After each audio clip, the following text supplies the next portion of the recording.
Hi guys, ఈరోజు మీ ముందుకు ఒక మంచి ప్రోడక్ట్ తీసుకొని వచ్చాను. సో ఇది మనకి రెగ్యులర్గా యూజ్ అవుతుంది. యాక్చువల్లీ మనం డైట్ ఫాలో అవుతాం కదా, రెగ్యులర్ వెయిట్ చెక్ అనేది చేసుకోవచ్చు. బ్రాండ్ అండ్ ఎవ్రీథింగ్ నేను ఈ వీడియోలో ఎక్స్ప్లెయిన్ చేస్తా, చూడండి. Product please. ఓకే, ఇది life long glass weighing machine. So నేను కంపేర్ చేసా అమెజాన్, ఫ్లిప్కార్ట్ అండ్ బ్లింకిట్లోంచి. మనకి బ్లింకిట్లో చాలా తక్కువ ప్రైస్కి వచ్చింది. సో ఇది అన్బాక్స్ చేద్దాం.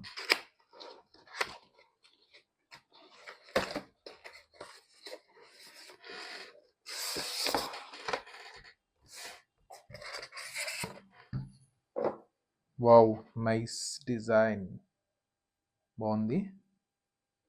ఓకే, సో ఇది 180 కేజెస్ వరకు యూస్ చేసుకోవచ్చు. మ్యాక్సిమం వెయిట్ వచ్చేసి 180 కేజెస్. సో రెగ్యులర్గా అయితే ఎవరైతే వెయిట్ చెక్ చేసుకోవాలనుకుంటున్నారో వాళ్ళకైతే మస్ట్ యూస్ఫుల్ అవుతుంది. Okay, thank you.